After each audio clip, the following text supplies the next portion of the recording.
Good morning all of you. आप सभी का एक्सलेंट ऑनलाइन क्लासेज में वेलकम है। मैं रविंदर सर आप सबके लिए हिंदी भाषा एवं साहित्य से टॉपिक कराने जा रहा हूँ। मैं आप सबके लिए हिंदी भाषा के लिए ये मेरी पहली क्लास होगी और यहाँ से आरंभ करके मैं आपको उन सारी टॉपिक को कराऊंगा जो आपको कम्पिटिटिव एग्ज़ाम के लिए लाभप्रद होगी। आइए आप एक एक करके सारी बातों को सुनिए और समझिए। मैं बता दूं कि आज की क्लास में मैं आप सबके लिए हिंदी भाषा एक परिचय नाम से एक टॉपिक तैयार किया हूं, जिसमें आप सब लोग हिंदी भाषा की उत्पत्ति और उसकी सामान्य जानकारी को आप प्राप्त करेंगे। आइए एक एक बातों को मन से सुनिए और समझिए। देखिएगा, सबसे पहले मैं लिखा हूँ कि हिंदी क्या है। इसका जवाब देने का प्रयास किया कि हिंदी एक आपको भाषा है। हिंदी क्या है? एक प्रकार की भाषा है। और आपसे कोई पूछता कि हिंदी क्या है, तब क्या बोलेंगे? एक भाषा है।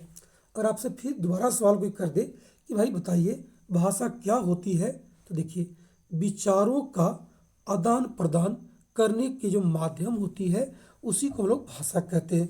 हालांकि मैं बता दूं कि भाषा से संबंधित एक अलग टॉपिक मैं तैयार किया हूं, जहां पर आप भाषा के बारे में आपको विधिवत जानकारी दी जाएगी, लेकिन वो संक्षेप में जान लीजिए कि भाषा एक माध्यम है जिसके द्वारा हम अपनी विचारों का आदान प्रदान करते हैं। जो हिंदी है, अगर हम आगे बढ़े तो हिंदी भारतीय भाषा परिवार की भाषा है। अब देखिए, जो हर एक जो भाषा है उनकी एक अपनी परिवार, एक फैमिली ग्रुप होता है। तो जो हिंदी है वो भारतीय भाषा परिवार की भाषा है। पूरी दुनिया का जो सबसे बड़ा भाषा परिवार है वो भारतीय भाषा परिवार ही है, जिसमें आपको हिंदी भी शामिल है। हिंदी भाषा की जो लिपि है वो क्या है भाई? देवनागरी है। हालांकि आपको बता दें कि भाषा परिवार, लिपि, इन सब के बारे में एक अलग अलग से मैं टॉपिक तैयार किया हूं जो आपको बीच में रखूंगा, लेकिन आप संक्षेप में इन चीज़ों को जरूर सुनिए, जानिए, जो आपको प्राथमिक तौर पर जानना चाहिए। आगे देखते हैं। अगर हम हिंदी के बारे में बात करें तो हिंदी को भाई हम लोग अध्ययन के लिए सरल तरीका से बताने के लिए 3 रूपों में बांटने का प्रयास किया कि भाई हिंदी के बारे में हम सबसे पहले ऐतिहासिक दृष्टिकोण समझेंगे, जिसमें हिंदी की उत्पत्ति के बारे में बातें होगी। उसके बाद हिंदी की भौगोलिक दृष्टिकोण के बारे में समझेंगे, अर्थात इसमें जानेंगे कि हिंदी भारत के किन किन क्षेत्रों में बोली जाती है। उसके बाद देखिएगा, हिंदी के बारे में ही राजनीतिक दृष्टिकोण के बारे में जानकारी होगी, जिसमें आपको बताया जाएगा इसका संवैधानिक पक्ष कि हिंदी का संविधान में किस प्रकार से स्थान दिया गया, कब दिया गया, कब जोड़ा गया। इस सारी बातों को मैं इसके अंदर रखूँगा। इस तरह से हिंदी को 3 भागों में बांटकर परिचय बताने का मैं काम किया हूँ। आप भी आइए एक एक करके सारी बातों को ढंग सुनिए और समझिए। सबसे पहले देखिएगा, हिंदी की ऐतिहासिक दृष्टिकोण के अंतर्गत देखिएगा हम देखेंगे हिंदी का नामकरण। अब देखिए, आपको बता दें कि भारत के जो उत्तर पश्चिम एरिया है उसमें एक ईरान नाम का देश है। वहाँ से बहुत सारे लोग भारत में आए, एक नदी को पार करके, जिसका नाम था सिंधु नदी। और आपको बता दें कि ईरानी भाषा में स को ह कहा गया है और ध को आपको द कहा गया। इसलिए बता दिया कि जो सिंधु नदी है उसको लोग सिंधु न कह करके, कौन लोग? ईरानी लोग, आपको हिंदू कहा, और वहीं से आपको हिंदी शब्द की उत्पत्ति आरंभ होता है। अब देखिएगा आगे,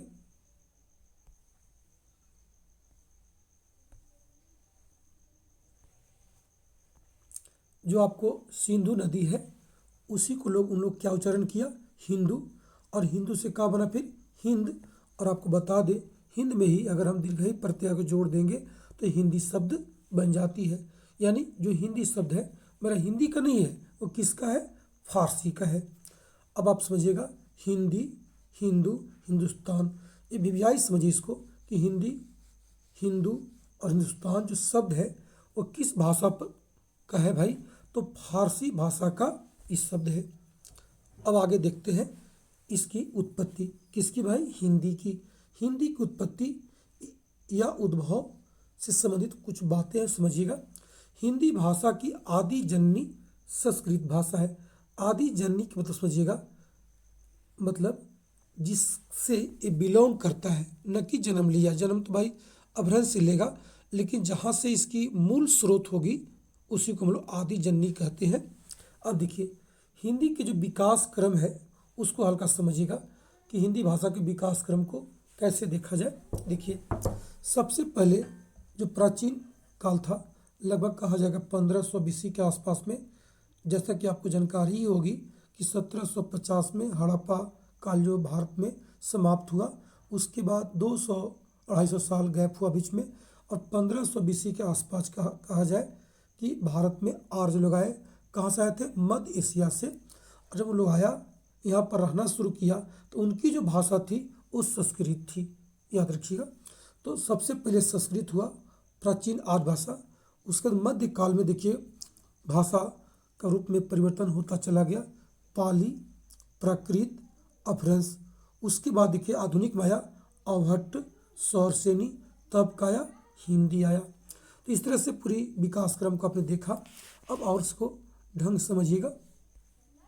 देखिए, संस्कृत जो थी वो मूल भाषा थी, और हम बता दें वो दो रूप में था। एक वैदिक संस्कृत जिसमें वेद, उपनिषद, पुराण की बातें लिखी गई। एक लौकिक कहा जाएगा जो आम लोग की बोलचाल की भाषा थी, और रामायण की भाषा कहा जाए, महाभारत की भाषा। और साहित्यिक रूप से कुछ उसमें सरल था, और लोग लिखने का काम किया, बोलने का काम किया। यानी संस्कृत दो रूप में थी, एक वैदिक संस्कृत, एक लौकिक।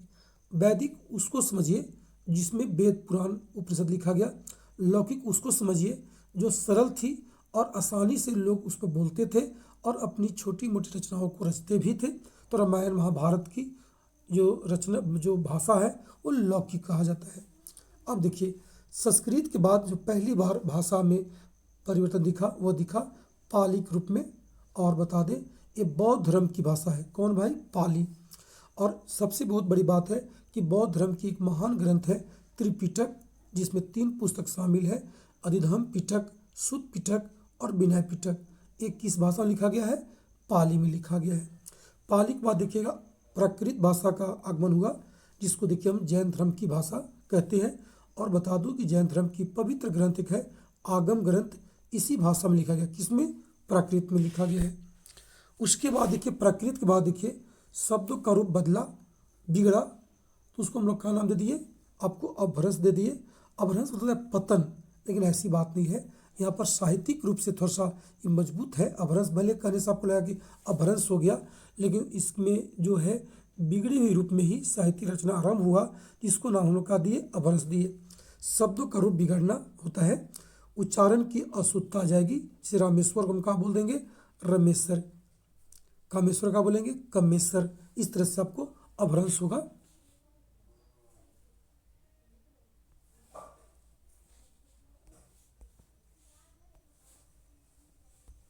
आगे देखिएगा, अपभ्रंश जो है उसके बाद अपभ्रंश में ही एक रूप उसका है, देखिएगा सौरसेनी। और सौरसेनी अपभ्रंश का एक प्रकार है जिसको हम लोग खड़ी बोली भी कहते हैं। और एक याद रखिएगा, उसी से मतलब सौरसेनी से जो अपभ्रंश का प्रकार था उसको खड़ी बोली कहा गया। उससे आपको क्या बना? आपको हिंदी का स्वरूप तैयार हो गया, और यहाँ से हिंदी आरंभ हो गई। तो याद रखिएगा, जब हिंदी आरंभ हुई तो इसका भी 3 काल, इसको पूरी जो हिंदी जो अभी तक हम देख पा रहे हैं उसको कंप्लीट 3 भाग में बांटा गया। प्राचीन हिंदी 1100 AD से 1300 लोग कुछ मानते हैं, और कुछ लोग 1400 कहते हैं, जो रखिएगा कोई दिक्कत नहीं। मध्यकाल हिंदी करेंगे हम लोग तो 1300 से कितना होगा? 1850 तक। अगर आधुनिक हिंदी की बात करेंगे 1850 से लेकर के अभी तक का आधुनिक काल माना गया। आइए तीनों के बारे में बहुत संक्षेप में कुछ परिचय ले लीजिए। कुछ मुख्य कवि लेखक हैं जिनके बारे में आपको जानकारी होनी चाहिए। देखिएगा, प्राचीन हिंदी, जो प्राचीन हिंदी है इसका काल है 1100 AD से लेकर के 1300 या 1400 AD। ठीक है। इसमें जो प्रमुख कवि रहे इसका अमीर खुसरो रहे हैं और चंद बरदाई। आपको बता दो, अमीर खुसरो की एक रचना थी जो शुरुआत में थी, वो पहेली, जिसको मुकरिया कहते थे। और सबसे इसकी विशेषता ये होती थी कि इसका जो उत्तर होता था वो अंत में होता था भाई। पहली का उत्तर कहाँ होती थी, अंत में होती थी। चंद बरदाई जो पृथ्वीराज चौहान की पूरी जीवनी लिखे हैं, और समझिएगा पृथ्वीराज रासो के नाम से, और एक फेमस कवि हैं। और चंद बरदाई जो है आपको पृथ्वीराज रासो को लिख करके पृथ्वीराज चौहान की पूरी जीवनी को एक एक करके सारी बातों को रखने का प्रयास किया है। चलिए दो याद रखिएगा, प्राचीन हिंदी में अमीर खुसरो और चंद बरदाई दोनों इंपॉर्टेंट है। आगे बढ़ते हैं। देखिए मध्यकालीन हिंदी का जो समय रहा है 1300 AD से कहा था 1850 तक। और सबसे बड़ी बात है, इस पूरे मध्यकाल को हम लोग भक्ति काल भी कहते हैं। इसके जो प्रमुख कवि हैं मलिक मोहम्मद जायसी कहिए, पद्मावत या आखिरी कलाम। उसके बाद देखिए लिखा है कबीर जी हैं। कबीर दास की जो रचना है कंप्लीट रचना, उसको बीजक कहते हैं। और बीजक में 3 पुस्तक को शामिल किया गया है। साखी शबद रमैनी, एक बहुत बड़ी बात रखा गया है कि हजारी प्रसाद द्विवेदी जी ने कबीर दास को बानी का डिक्टेटर कहा है। मैंने बोली पर इतनी कमांड थी भाई कि अगर बोल भी दिए तो कविता बन के निकल गया, ऐसा था उनके बारे में कहा गया है। सूरदास देखिएगा, इन्होंने सूर सागर को लिखा है और इन्हें अष्ट छाप का जहाज कहा जाता है। याद रखिए, बहुत इंपॉर्टेंट भाई।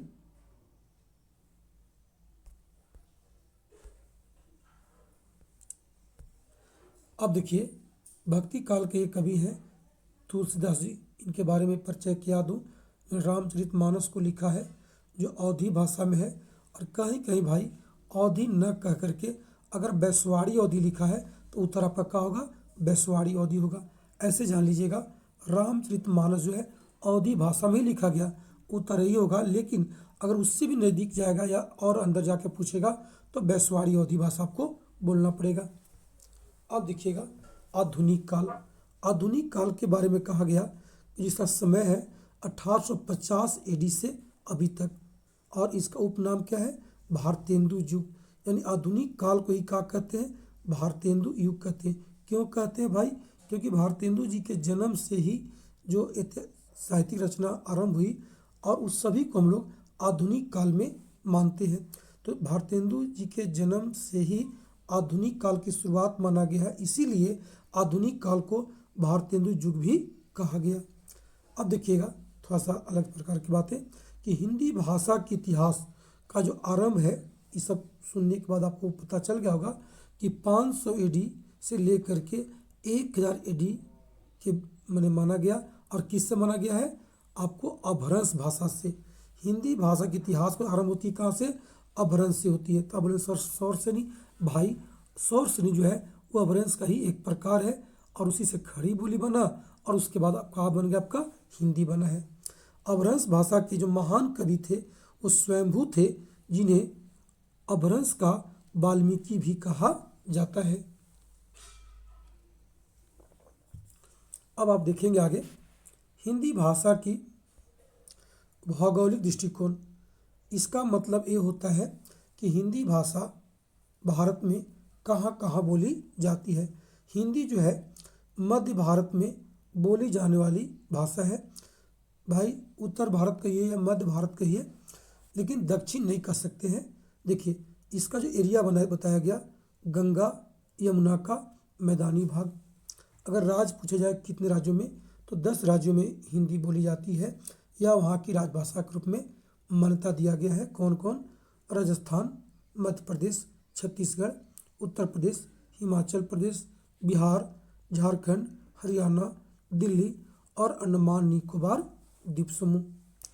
अब आइए आगे देखते हैं हिंदी का संवैधानिक दृष्टिकोण। इसका मतलब होता है कि संविधान में हिंदी को किस रूप में परिभाषित किया गया है, उसको समझिएगा। हिंदी को भारत की राजभाषा के रूप में मान्यता प्राप्त है। राजभाषा होती है, राष्ट्रभाषा होती है, तो भाई राष्ट्रभाषा नहीं, राजभाषा के रूप में इसको मान्यता मिला। और इसका मतलब होता है, राजभाषा का मतलब देश की कामकाज की भाषा। कहा गया है कि देश में जो भी काम होगी वह हिंदी में होगी, इसलिए इसको हिंदी को हम लोग राजभाषा के रूप में मानते हैं। संविधान सभा में अगर हिंदी को राजा बनाने के लिए जो प्रस्ताव लाए थे वो गोपाल स्वामी अयंगर ने प्रस्तुत किया था। उसके बाद देखिएगा भारत के लिए अगर हम बात करें भारतवर्ष के लिए बात करें, हिंदी की सर्वप्रथम मांग जो किया गया था सो 1 AD में मदन मोहन मालवीय जी ने किया था। अब आगे देखते हैं। इस सब बातों को समझने के बाद जो हमारे संविधान सभा के लोग थे उन्होंने क्या किया कि भारतीय संविधान में हिंदी को राजभाषा के रूप में 14 सितंबर 1949 को शामिल कर लिया, अर्थात मान्यता मिली। अब हिंदी जो है 14 सितंबर 1949 से भारत की राजभाषा के रूप में अपनी पहचान कायम की। और देखिएगा, अगर संविधान में हिंदी का स्थान बोलेंगे तो अनुसूची 8, 9 नहीं भाई, प्रिंटिंग मिस होगा। भाग कितना होगा? 17। अनुच्छेद कितना होगा? 343 से 351 तक। आप इसको एक बार जरूर ध्यान से सुनिएगा। अनुसूची 8 भाग 17 क्या होता है? अनुसूची 8 में भाग कितना में? 17 में अनुच्छेद कहाँ से कहाँ तक? 343 351 तक जो है आपको हिंदी के राजभाषा रूप में मान्यता देने के पीछे तर्क या इसके जो मूल प्रावधान थे उनको व्याख्या किया गया है। अब देखिए, नोट लिखा हुआ है, भारतीय संविधान के अनुसूची 8 में भाषा संबंधी प्रावधान का उल्लेख है, जिसमें अनुसूची 8 में 22 भाषाओं का स्थान दिया गया, जिसमें क्या है, एक आपको हिंदी भी है। यानी अगर हम पूछे जी कि हिंदी राजभाषा के रूप में है तो ठीक है, लेकिन भाई जो संविधान में अनुसूची 8 में जो भाषाओं को रखा गया है, क्या केवल अकेला हिंदी? नहीं भाई, आपको इस हिंदी की तरह 22 भाषा को जगह दिया गया है भारत के संविधान में, अनुसूची 8 में, याद रखिएगा।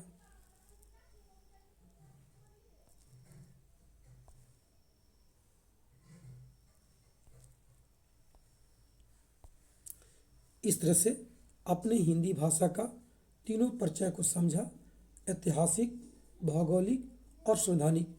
अगर यहाँ तक आपको कोई प्रकार की समस्या उत्पन्न हो, आप सीधा जाइए, कमेंट लिखें, आपको ससमय जवाब दी जाएगी, बताया जाएगा, समझाया जाएगा। चलिए, बहुत बहुत धन्यवाद। लेकिन एक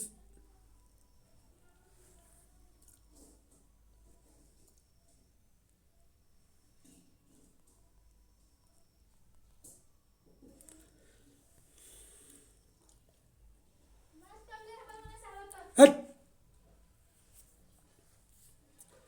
धन्यवाद। आपने कंप्लीट वीडियो को देखा, अच्छा लगा होगा। मुझे पूरा विश्वास है कि आपको हिंदी की उत्पत्ति में जो मैं 3 बातों को शामिल किया, इसका ऐतिहासिक परिचय, भौगोलिक परिचय और संवैधानिक परिचय समझ में आपको बिल्कुल आ गई होगी। आइए इस पर आधारित कुछ प्रश्नों को कर लेते हैं ताकि आपको याद करने में सुविधा हो। देखिएगा, लिखा हुआ है, हिंदी किस भाषा परिवार की भाषा है? 4 ऑप्शन दिया गया है, चारों पढ़ेंगे। बहुरूपीय, द्रविड़, ऑस्ट्रिक, चीनी, तिब्बती। आप वीडियो को रोक करके खुद उत्तर देने का प्रयास कीजिएगा और उसके बाद मैं उत्तर करा रहा हूँ, आप मिलान कर लेंगे। तो देखिए, हिंदी जो है, जो भाषा है वो आपको बहुरूपीय भाषा परिवार भाषा है। इसका उत्तर आपको ए हो जाएगा। भारत में जो सर्वाधिक बोली जाने वाली भाषा है कौन सी है? हिंदी, संस्कृत, तमिल, उर्दू। इसका भी आप वीडियो रोक करके उत्तर कर लीजिए। मैं बता दूं आपको, इसका उत्तर होगा आपको ए होगा आपका हिंदी। भारतवर्ष में हिंदी को रखा गया है, मतलब किस रूप में इसको मान्यता मिला है? राजभाषा, राष्ट्रभाषा, तकनीकी, सभी। तो भाई सब यहाँ पर सभी लिखा हुआ है, सभी भाषा ऐसे लिख लीजिएगा। तो लेकिन जो इसका एग्जैक्ट उत्तर होगा वो होगा ए होगा, राजभाषा के रूप में।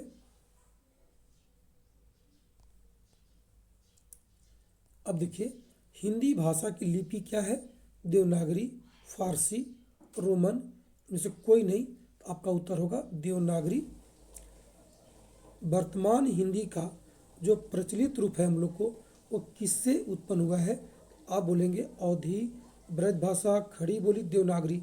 तो भाई वर्तमान हिंदी का जो रूप है वो खड़ी बोली का से लिया गया, इसको याद रखिएगा। इसका उत्तर सी हो जाएगा। आगे देखते हैं, भारतीय संविधान के किस अनुच्छेद में राजभाषा संबंधी प्रावधान उल्लेख है? तो 343 से 351 तक, 434 से 315, 443 से 135 तक, 334 से 153 तक। इसका जो उत्तर होगा आपको ए होगा। 343 से 351 तक याद रखिएगा, ए हो जाएगा। हिंदी भाषा के विकास का सही अनुक्रम कौन सा है? तो भाई देखिए, पहले संस्कृत था, मिला लीजिए, पाली प्राकृत अपभ्रंश हिंदी, प्राकृत अपभ्रंश हिंदी पाली, अपभ्रंश पाली प्राकृत हिंदी, हिंदी पाली अपभ्रंश प्राकृत। तो आपको पता होगा कि सबसे पहले क्या था भाई? संस्कृत था। उसके बाद क्या था? पाली था। उसके बाद क्या था? प्राकृत था। इसके बाद क्या था? अपभ्रंश था, अपभ्रंश। उसके बाद क्या था भाई? आपको हिंदी था। तो इस तरह के जो ऑप्शन हमको दिख रहा है वो आपका उत्तर ए होगा। आप ए कर लेंगे। संस्कृत नहीं दिया भाई, शुरुआत कहाँ से किया? पाली से किया, तो कोई दिक्कत नहीं। पाली, प्राकृत, अपभ्रंश और हिंदी। आगे देखिएगा, कुछ मिलान करने वाला प्रश्न है, अच्छे से मिलाइएगा। पाली भाषा, प्राकृत भाषा, संस्कृत भाषा, जैन धर्म की भाषा है, वेदों की भाषा, बौद्ध धर्म की भाषा। एक काम कीजिए, वीडियो को रोक करके आप अगर मिलाने का प्रयास कीजिए, देखिएगा जो पाली भाषा है वो आपको मिलेगा बौद्ध धर्म में, मतलब सी में, 8वां का हो जाएगा सी। जो प्राकृत भाषा है वो देखिए जैनों की भाषा है, जैन धर्म भाषा है, जो 9 होगा उसका उत्तर आपको ए हो जाएगा। और जो 10 है संस्कृत भाषा, वो बन जाएगा वेदों की भाषा, मतलब बी हो जाएगा। एकदम आराम से आप मिलाइएगा, कहीं कोई दिक्कत नहीं। आगे बढ़िए और देखिए, यहाँ भी और आपको मिलाना है। अमीर खुसरो, चंद बरदाई, मलिक मोहम्मद जैसी, कबीर, सूरदास, तुलसीदास, इन सब का रचना इधर लिखा हुआ है। सूरसागर, रामचरितमानस, बीजक, पहेली, पद्मावत, पृथ्वीराज चौहान की जीवनी। आप वीडियो को रोकिए और मिलाने का प्रयास कीजिए। आइए अब देखते हैं। अमीर खुसरो, ये जो लिखे हैं आपको पहेली डी। चंद बरदाई जो लिखे हैं वो आपको पृथ्वीराज चौहान की जीवनी लिखे हैं, मतलब एफ। मलिक मोहम्मद जैसी, पद्मावत लिखे हैं, आंसर ई होगा। कबीर जी का है जायज, बीजक है, आप सी कर लीजिए। सूरदास का देखिए सूर सागर है, उत्तर ए हो जाएगा। और हमारे तुलसीदास जी का जो रचना है वो रामचरितमानस है, उत्तर का हो जाएगा बी। एकदम आराम से मिलाते रहिए। आगे देखते हैं। अब देखिए, हिंदी भाषा की जो आदि जननी है वो कौन है? ये 2 प्रश्नों को 7-18 बहुत ध्यान सुनिएगा, अच्छा समझने का प्रयास कीजिएगा भाई, तो सा है गंभीर प्रश्न। देखिए, हिंदी भाषा की जो आदि जननी है वो कौन है आपका? संस्कृत, पाली, प्राकृत, अपभ्रंश। तो आदि जननी जब कहेगा यानी शुरुआत वाला बोलेगा तो क्या होगा आपको? ए संस्कृत हो जाएगा। लेकिन हिंदी भाषा का विकास कौन सी भाषा से हुआ? तो आप बोलिएगा विकास की पूछा, मतलब कहाँ से हिंदी का रूप हमको देखने को मिला? तो अपभ्रंश से मिला, उत्तर डी हो जाएगा। ठीक है। हिंदी दिवस हम लोग कब मनाते हैं? एकदम अच्छा सवाल है भाई। 14 सितंबर। क्यों मनाते हैं? आपको जस्ट बताया है कि 14 सितंबर 1949 को हिंदी को संविधान में राजभाषा के रूप में मान्यता दी गई थी, इसीलिए हम लोग हिंदी 14 सितंबर को हिंदी दिवस मनाते हैं। हिंदी जो है मध्य भारत के कितनी राज्यों में, मैंने कितनी राज्यों की राजभाषा है? तो आपको बताना है कितनी।